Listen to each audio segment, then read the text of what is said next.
Hello વિદ્યાર્થી મિત્રો, good morning. કેમ છો બધા? મજામાં?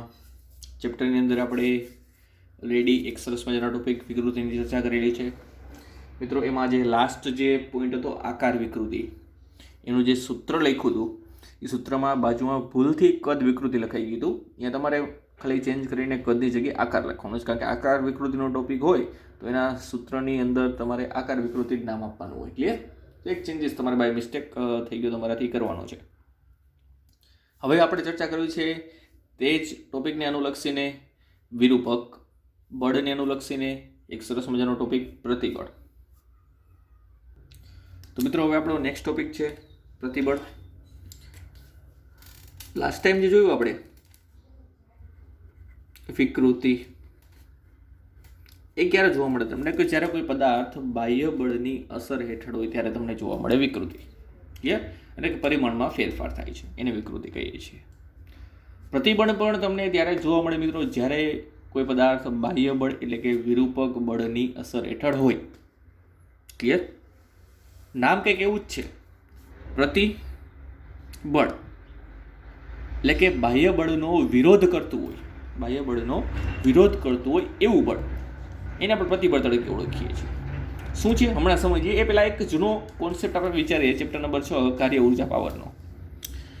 એમાં આપણે પુનઃસ્થાપક બળ તો નામ સાંભળેલું જ છે. તો કે યસ, શેના ઉદાહરણ દ્વારા જોયું હતું? તો કે સ્પ્રિંગના ઉદાહરણ. ચલો જોઈએ ફરી એકવાર. ધરો કે મિત્રો આ કોઈ દ્રઢ આધાર છે. એ દ્રઢ આધાર સાથે એક સરસ મજાની સ્પ્રિંગ લટકાવેલી છે. હાલમાં તેની મૂળ સ્થિતિમાં છે, એટલે કે તેના ઉપર કોઈ બાહ્ય બળ લગાડેલું નથી, તો તેની મૂળ લંબાઈ જાળવી રાખશે. હવે ધારો કે તેને આ મુક્ત છેડાથી નીચેની બાજુ ખેંચવામાં આવે, એટલે કે શું લગાડવામાં આવે મિત્રો? અહીંયા બાહ્ય બળ લગાડવામાં આવે. જો અહીંયા બાહ્ય બળ લગાડવામાં આવે તો તેની લંબાઈમાં વધારો થાય છે. લંબાઈમાં વધારો થાય તો વિકૃતિ ઉત્પન્ન થઈ એવું કહી શકાય. સાથે સાથે આ સ્પ્રિંગ જે છે મિત્રો સ્થિતિસ્થાપકતાનો ગુણધર્મ ધરાવતી હોવાથી તેની અંદરના વિસ્તારમાં એટલે કે અણુઓ પરમાણુઓમાં બાહ્ય બળની વિરુદ્ધ દિશામાં એક પુનઃસ્થાપક બળ, જેને ઇંગ્લિશમાં રિસ્ટોરિંગ ફોર્સ કહેવાય. શું કહેવાય? Restoring force. એ પણ ઉત્પન્ન થાય છે. ક્લિયર? આ રિસ્ટોરિંગ ફોર્સના લીધે જ જ્યારે બાહ્ય બળ દૂર કરવામાં આવે ત્યારે સ્પ્રિંગ પાછી પોતાની મૂળ પોઝિશનમાં આવી જાય, એટલે કે મૂળ જે લંબાઈ હતી એ જ એ ધારણ કરશે. આ પુનઃસ્થાપક બળનું મૂલ્ય બાહ્ય બળના મૂલ્ય જેટલું જ, પરંતુ વિરુદ્ધ દિશામાં હોય છે. કઈ દિશામાં હોય છે મિત્રો? વિરુદ્ધ દિશામાં હોય છે. તો આને લખી દઈએ નામ. આ શું છે મિત્રો? FR. FR એટલે બીજું કંઈ નથી, એક પ્રકારનું પુનઃસ્થાપક શું છે? બળ છે, જેનું મૂલ્ય અહીં નીચે લખેલું છે મિત્રો. FR is equal to F જ જોવા મળે છે. બેયનું મૂલ્ય સમાન હોય છે, પરંતુ દિશા વિરુદ્ધ હોય છે. તો જે પદાર્થ સ્થિતિસ્થાપકતાનો ગુણધર્મ ધરાવતો હશે એ પ્રત્યેક પદાર્થની અંદર આવું પુનઃસ્થાપક બળ એટલે કે રિસ્ટોરિંગ ફોર્સ ઉત્પન્ન થતું હશે. ક્લિયર? તો સિમ્પલ છે મિત્રો. પુનઃસ્થાપક બળ એ જ આપણું પ્રતિબળ છે. પુનઃસ્થાપક બળ એ જ આપણું પ્રતિબળ છે. પણ અહીંયા થોડુંક ડિફાઇન અલગ ભાષામાં આપણે કરીશું, અલગ રીતે કરીશું. પુનઃસ્થાપક બળ તો ખરું જ તે, પુનઃસ્થાપક બળ તો ખરું જ, પરંતુ એકમ ક્ષેત્રફળ દીઠ ઉદ્ભવતું પુનઃસ્થાપક બળ. ક્લિયર? તો પ્રતિબળને વ્યાખ્યાયિત કરીએ મિત્રો સરસ મજાના શબ્દો દ્વારા. પદાર્થમાં પુનઃસ્થાપક બળ ઉત્પન્ન થાય છે. યસ. ક્યારે? બાહ્ય વિરૂપક બળ હોય ત્યારે. તો કે યસ, પણ એકમ ક્ષેત્રફળ એટલે તેનું આડછેદનું ક્ષેત્રફળ લેવાનું છેદમાં. તો લખીએ પદાર્થમાં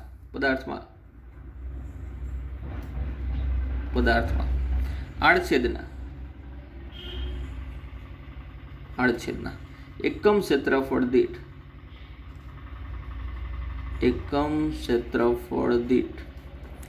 ઉદ્ભવતું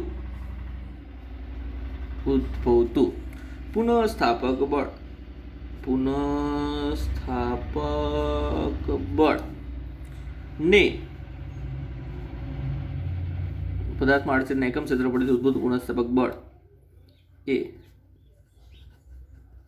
પ્રતિબળ સિગ્મા કહેવાય છે. તો પ્રતિબળની કદાચ તમારે વ્યાખ્યા બનાવી તો આ રીતે બનાવી શકો, અને સૂત્રાત્મક રજૂઆત કરવી હોય તો સૂત્રાત્મક રજૂઆત મિત્રો આ રીતે કરી શકાય. પ્રતિબળ બરાબર અહીંયા ઉદ્ભવતું પુનઃસ્થાપક બળ કુલ આવશે અને છેદમાં આવશે આડછેદનું ક્ષેત્રફળ. કયો આડછેદ સિલેક્ટ કરવાનો મિત્રો અહીંયા? તો કે જે આડછેદને લંબ રૂપે બળ લાગતું હોય એ આડછેદ તમારે સિલેક્ટ કરવાનો રહેશે, જે હમણાં જોઈએ આપણે વિસ્તૃતવાર. સંજ્ઞા છે મિત્રો સિગ્મા. પુનઃસ્થાપક બળ એનું મૂલ્ય બાહ્ય બળ જેટલું જ હોય છે, એટલે હું માત્ર બાહ્ય બળની સંજ્ઞા લખીશ F અને છેદમાં આડછેદનું ક્ષેત્રફળ A. આ થયું પ્રતિબળનું સૂત્ર. Sigma is equal to F/A. F/A તો બીજી કોઈ એક ભૌતિક રાશિનું પણ સૂત્ર છે ને મિત્રો, યાદ કરો. દબાણ. કઈ ભૌતિક રાશિ છે? દબાણ. એકમ આડછેદના ક્ષેત્રફળથી સપાટીને લંબરૂપે લાગતા બળને દબાણ કહે છે. પણ એમાં એક વસ્તુ ચોખવટ આવે છે કે સપાટીને લંબરૂપે લાગતું બળ. અહીંયા આપણે હાલમાં કોઈ એવી ચોખવટ કરેલી નથી, એટલે આપણે એને દબાણ હાલમાં નહીં કહીએ, આપણે એને અલગ રાશિ છે પ્રતિબળ એના તરીકે જ ઓળખીશું. હા, પણ તેના એકમો જે છે દબાણ જેવા બનાવી શકાય. એક્ઝામ્પલ તરીકે આનો એકમ બનાવીએ એસઆઈ એકમ, તો એ થશે અંશમાં ન્યૂટન, બળનો એકમ ન્યૂટન, છેદમાં મીટર સ્ક્વેર, ક્ષેત્રફળનો એકમ મીટર સ્ક્વેર, જેને તમે પાસ્કલ તરીકે લખી શકો. કારણ કે દબાણનો એકમ છે ન્યૂટન પ્રતિ મીટર સ્ક્વેર, અને એની જગ્યાએ આપણે પાસ્કલ લખી છીએ, તો આની જગ્યાએ એટલે કે પ્રતિબળનો એકમ પણ તમે ન્યૂટન પ્રતિ મીટર સ્ક્વેર અથવા તો પાસ્કલ લખી શકો. પરિમાણિક સૂત્ર એ પણ તમારે કોનું લાગુ પડશે? દબાણનું તે M1 L-1 T-2. ક્લિયર? તો આથી સિમ્પલ પ્રતિબળની ચર્ચા. પણ એના પણ મુખ્યત્વે 3 પ્રકાર છે. જેટલી વિકૃતિ છે મિત્રો એટલા જ પ્રતિબળ છે. જેટલી વિકૃતિ છે એટલા જ પ્રતિબળ છે. તો વિકૃતિ કેટલી છે? 3. તો પ્રતિબળ પણ કેટલા હશે? 3. કયા કયા? તો કે એકનું નામ હશે સંગત અથવા તો પ્રતાન અથવા તો સંગત. બીજાનું નામ હશે કદ અને ત્રીજાનું નામ હશે આકાર. પણ હવે વિકૃતિ પાછળ નહીં લગાવીએ, હવે શું પાછળ લગાવશું? પ્રતાન પ્રતિબળ, કદ પ્રતિબળ અને આકાર પ્રતિબળ. હવે બેઝિક વસ્તુ ખબર છે, આ લંબાઈને અનુલક્ષીને હોય, આ કદને અનુલક્ષીને હોય, આકારને અનુલક્ષીને હોય. ક્લિયર? તો સ્ટાર્ટ કરીએ મિત્રો. સૌપ્રથમ પ્રતાન અથવા તો સંગત પ્રતિબળ, જેને ઇંગ્લિશમાં લોન્જિટ્યુડનલ પ્રતિબળ પણ કહેવાય. તો ફર્સ્ટ વન જોઈએ મિત્રો, નંબર 1 પ્રતાન અથવા તો સંગત પ્રતિબળ. ચલો સળિયાનું ઉદાહરણ લેશું. ધારો કે આપણી પાસે એક નિયમિત આડછેદ ધરાવતો એક નળાકાર સળિયો છે કે જે કંઈક સ્થિતિસ્થાપકતાનો ગુણધર્મ ધરાવે છે. ચલો આ છે એક નળાકાર સળિયો. ક્લિયર? જે કંઈક નિયમિત આડછેદ ધરાવે છે, નિયમિત આડછેદનું ક્ષેત્રફળ છે. હવે અહીંયા આપણે ફોર્સ લગાવીએ છીએ મિત્રો આ જગ્યાએ, અને આ બાજુથી ખેંચીએ અને આને આ બાજુથી ખેંચીએ. આ છે લગાવવામાં આવતું બાહ્ય બળ. તો બાહ્ય બળની અનુરૂપ આ તેની લંબાઈમાં વધારો થશે, એટલે કે વિકૃતિ તો ઉત્પન્ન થશે. તો કે યસ. ત્યારબાદ વચ્ચે કોઈ આડછેદ આપણે ટેમ્પરરી વિચારીએ. ધારો કે વચ્ચેનો જે કોઈ આડછેદ છે, આ વચ્ચેનો કોઈ આડછેદ વિચારીએ, તો ત્યાં કેવી પરિસ્થિતિ જોવા મળતી હશે અણુઓ પરમાણુઓની વચ્ચે, એ આપણે સમજવાનું છે. ક્લિયર? તો આ આડછેદ માટે આપણે કોઈક આડછેદ વિચારેલો છે. આ આડછેદ માટે આપણે થોડોક ભાગ આને છૂટો કરીને ઝૂમ કરીને જોઈએ તો શું જોવા મળે એ આપણને વધારે ખ્યાલ આવશે. ધારો કે આટલો ભાગ જે છે હું અલગથી દર્શાવું છું.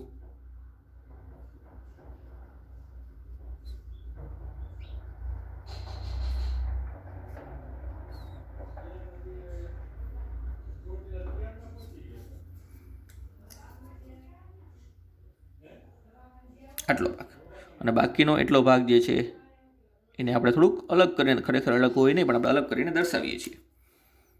બાકીનો પોર્શન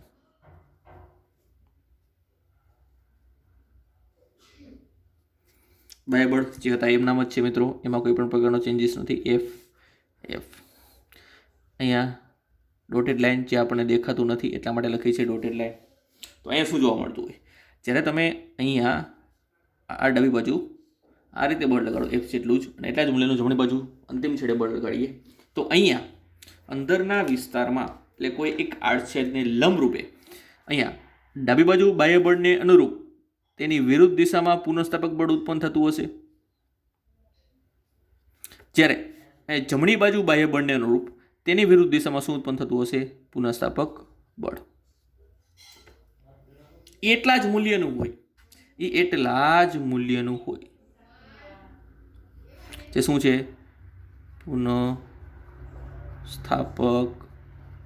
બળ. ધારો કે કુલ પુનઃસ્થાપક બળ કેટલું છે મિત્રો? F છે. આપણે વિચારીએ, કારણ કે બાહ્ય બળનું જેટલું મૂલ્ય છે મિત્રો એટલું જ પુનઃસ્થાપક બળનું મૂલ્ય હશે. તો અહીંયા પુનઃસ્થાપક બળનું મૂલ્ય કુલ કેટલું છે? F. પણ એ સમગ્ર આડછેદ માટે છે. એકમ આડછેદની ચર્ચા કરીએ તો શું થાય? 1 મીટર સ્ક્વેર આડછેદનું ક્ષેત્રફળ ધરાવતું હોય તો એના માટે કેટલું પુનઃસ્થાપક બળ ઉત્પન્ન થાય એને જ આપણે કહેવાનું છે પ્રતિબળ.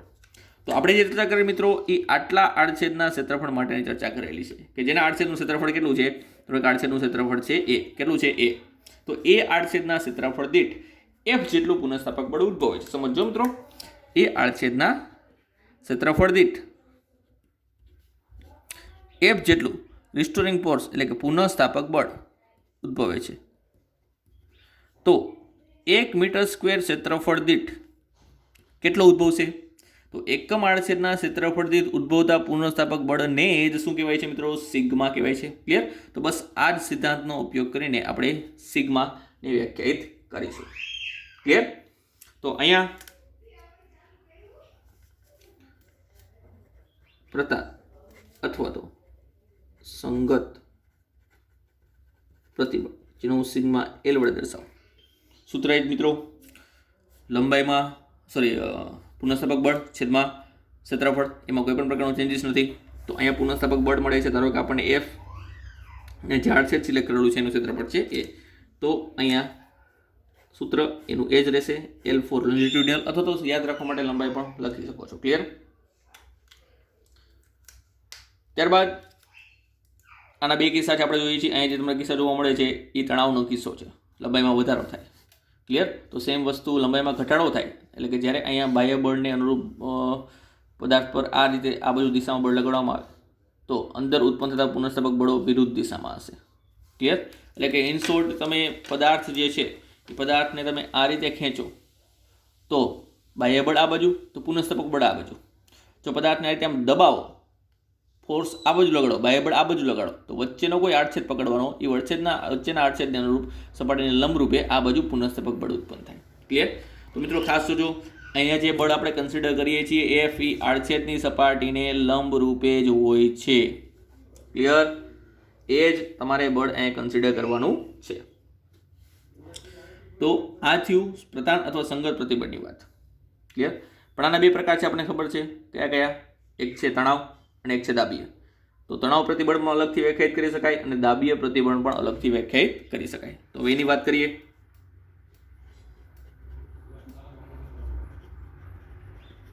પ્રધાન પ્રતિબળ એના મુખ્યત્વે બે પ્રકાર, એક છે તણાવ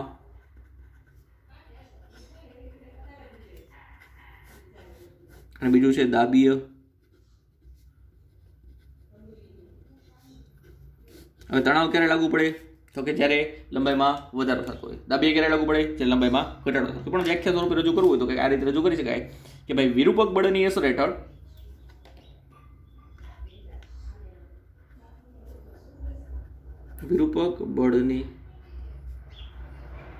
હેઠળ પદાર્થની લંબાઈમાં વધારો થાય. પદાર્થની લંબાઈમાં વધારો થાય તો એકમ ક્ષેત્રફળ દીઠ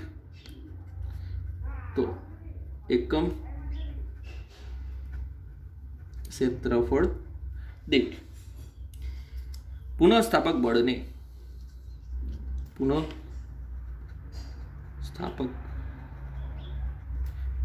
અહીં લખી નાખ્યું ઉદ્ભવતા પુનઃસ્થાપક બળને તણાવ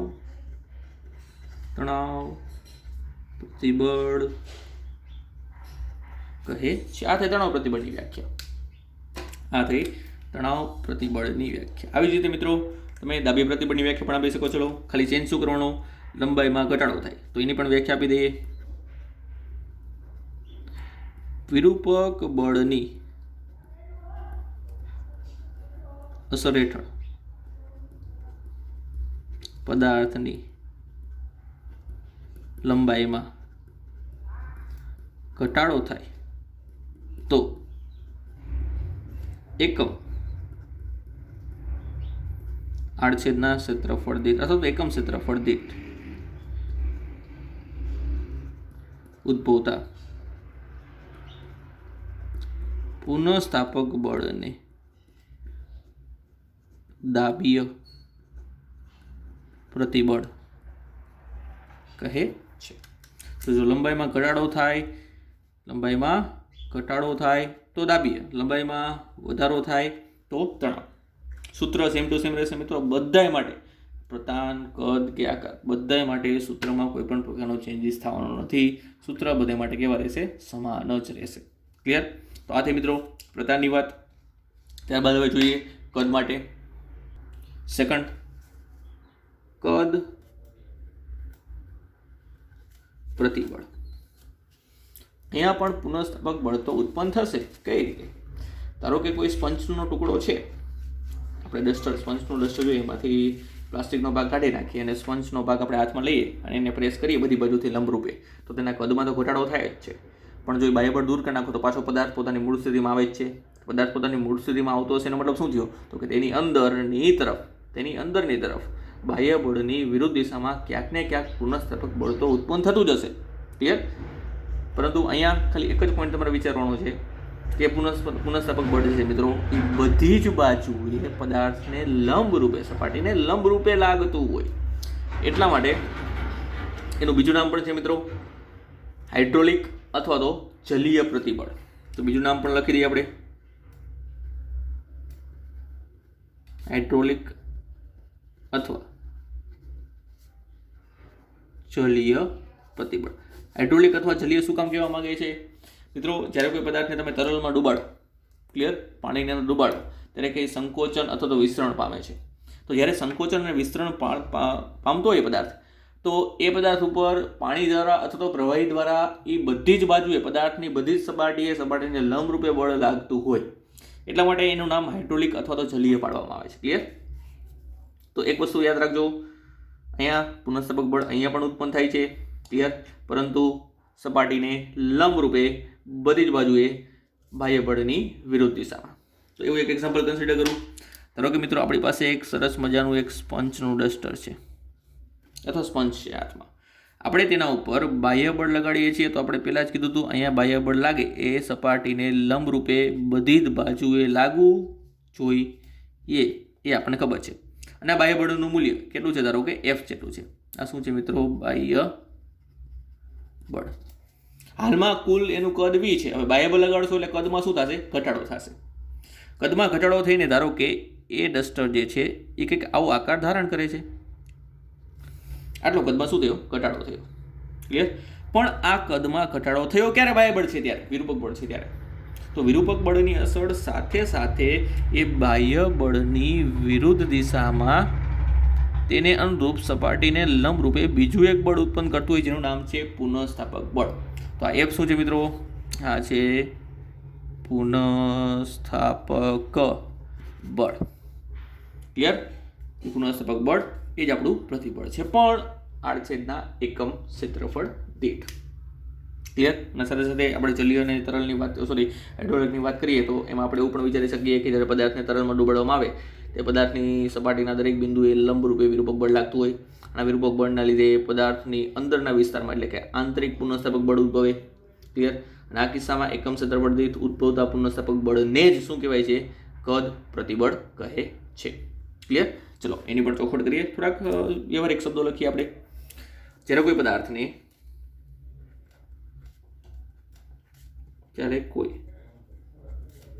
પદાર્થને તરલમાં ડુબાડવામાં આવે છે ત્યારે પદાર્થની સપાટીના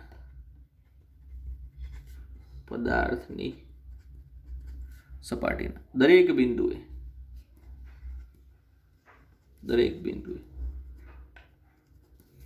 લંબરૂપે વિરૂપક બળ લાગે છે. આ વિરૂપક બળના લીધે સાથે સાથે લખીએ, ચલો જે બોયલું જ લખવાનું છે.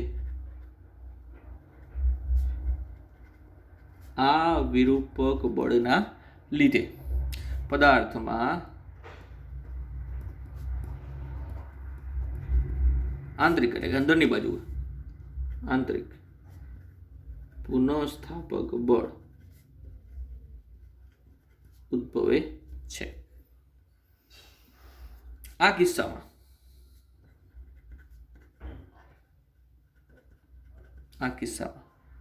એકમ ક્ષેત્રફળ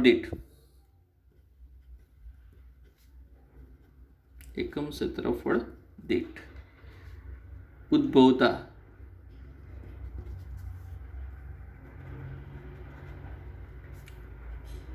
આંતરિક પુનઃસ્થાપક બળને કદ પ્રતિબળ કહે છે. જેનું સૂત્ર પણ તમે મિત્રો એવી રીતે બનાવી શકો. સિગ્મા કદ છે એટલે વોલ્યુમ, પુનઃસ્થાપક બળ એટલે એફ અને આડછેદનું ક્ષેત્રફળ એટલે કે એ. સૂત્રમાં કોઈ પણ જાતનો ચેન્જીસ નહીં થાય, સૂત્ર એનું એ જ રહેશે. હવે એક વસ્તુ બીજી પણ વિચારવાની છે આપણે સાથે સાથે. કદ પ્રતિબળને મિત્રો તમે દબાણ પણ કહી શકો. શું કહી શકો? દબાણ. કઈ રીતે? દબાણની વ્યાખ્યા આપણે કઈ રીતે આપેલી છે મિત્રો? સપાટીને લંબ રૂપે એકમ ક્ષેત્રફળ દીઠ લાગતા બળને દબાણ કહેવાય. તો મિત્રો પદાર્થની સપાટીને બધી જ બાજુએ લંબરૂપે બળ લાગતું હોય તો તમે દબાણ કહી શકો. તો અહીંયા કદના કિસ્સામાં મિત્રો એવું જ બને છે, સપાટીને લંબરૂપે બધી જ બાજુએ બળ લાગે છે, એટલા માટે તમે તેને દબાણ કહી શકો. પણ માત્ર કોને?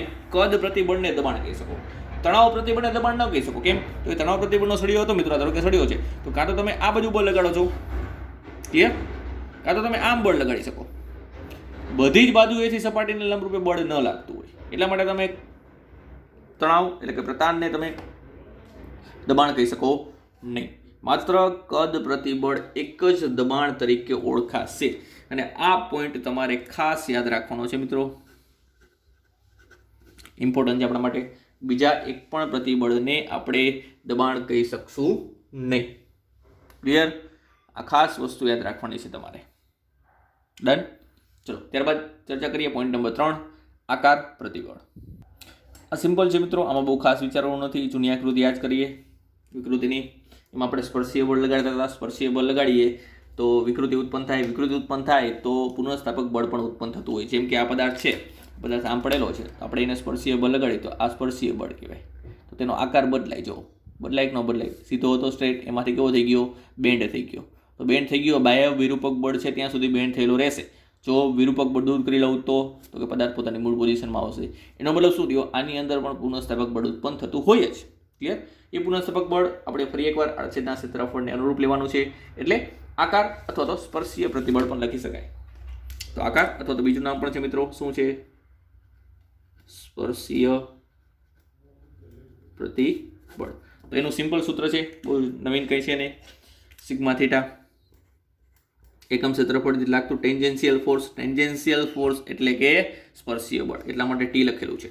તો આ થઈ ગયું તેનું સિમ્પલ સૂત્ર. એકમ જોજો બધાને એક જ સરખા રહેશે. પછી કોઈ પણ પ્રકારનું પ્રતિબળ હોય, વિકૃતિનો એકમ છે નહીં, પણ આ બધા પ્રતિબળના એકમ એક જ સરખા રહેશે.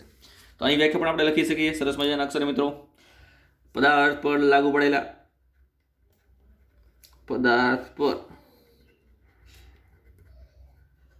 લાગુ પાડેલા સ્પર્શીય બળને કારણે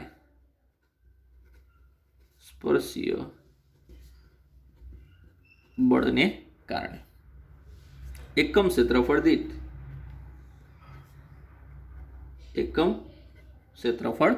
દીઠ ઉદ્ભવતા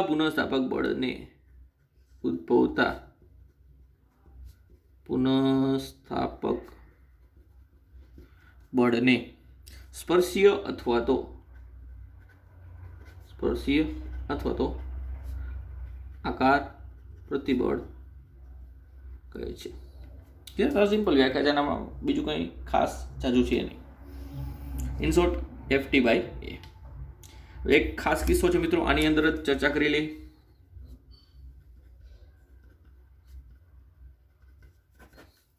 સમજો. આ એક દ્રઢ આધાર છે,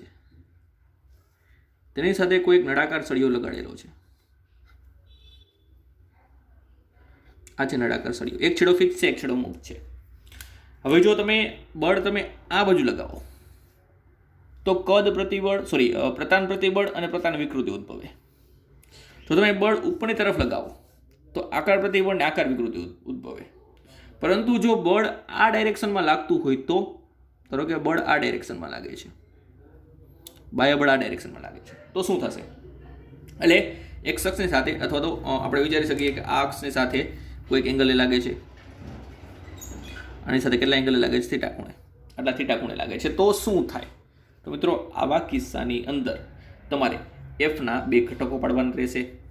એક છે એક્સ અક્ષને અનુરૂપ ઘટક એટલે કે આ થશે પોતે, અને એક થશે મિત્રો આ અક્ષને અનુરૂપ ઘટક એટલે આ થશે પોતે. જો આ થશે મિત્રો એફ કોસ થીટા, આ થશે મિત્રો એફ સાઇન થીટા. હવે ઘટકોને અનુરૂપ વિચારવાનું. એફ કોસ થીટા કઈ બાજુ છે? આ બાજુ. તો મિત્રો અહીંયા આવતો એફ કોસ થીટા એ લંબાઈમાં ફેરફાર કરશે. શેમાં? લંબાઈમાં. જ્યારે એફ સાઇન થીટા છે મિત્રો એમાં ફેરફાર કરશે, આકારમાં ફેરફાર કરશે. શેમાં? આકારમાં. તો જે લંબાઈમાં ફેરફાર કરે એને અનુરૂપ સંગત વિકૃતિ અને પ્રતિબળ ઉદ્ભવે. જ્યારે આકારમાં ફેરફાર કરે એને અનુરૂપ આકાર વિકૃતિ અને પ્રતિબળ ઉદ્ભવશે. તો જ્યારે આવો કિસ્સો હોય, ખાસ કરીને આ એમસીક્યુ માટે છે, તમારા સિલેબસમાં તો નથી મિત્રો, પણ એમસીક્યુ માટે છે, ત્યારે આ બંનેની ચર્ચા તમારે કરવાની રહેશે. એટલે કે બંને પ્રતિબળ બંને વિકૃતિ ઉદ્ભવતા હશે. ક્લિયર? તો આખી વસ્તુ મિત્રો યાદ રાખવાની. આ ખાસ કિસ્સો પણ યાદ રાખવાનો એમસીક્યુ માટે. પછી તમારે બળ કન્સિડર કરવાનું, ખાલી એફ નહીં પણ એફ કોસ થીટા, અને અહીંયા બળ કન્સિડર કરવાનું રહેશે એફ સાઇન થીટા. કારણ કે આ બળ જે છે એ સપાટીને સ્પર્શકની દિશામાં લાગે છે, જ્યારે આ બળ જે છે એ સપાટીને લંબ રૂપે લાગે છે. ક્લિયર? તો આ થઈ જશે મિત્રો પ્રતિબળની. ત્યારબાદ હવે નેક્સ્ટ સેક્શનની અંદર મળીશું બંને ભેગા થઈને વિકૃતિ અને પ્રતિબળ સાથે. ક્લિયર? તો મળીએ મિત્રો નેક્સ્ટ લેક્ચરમાં.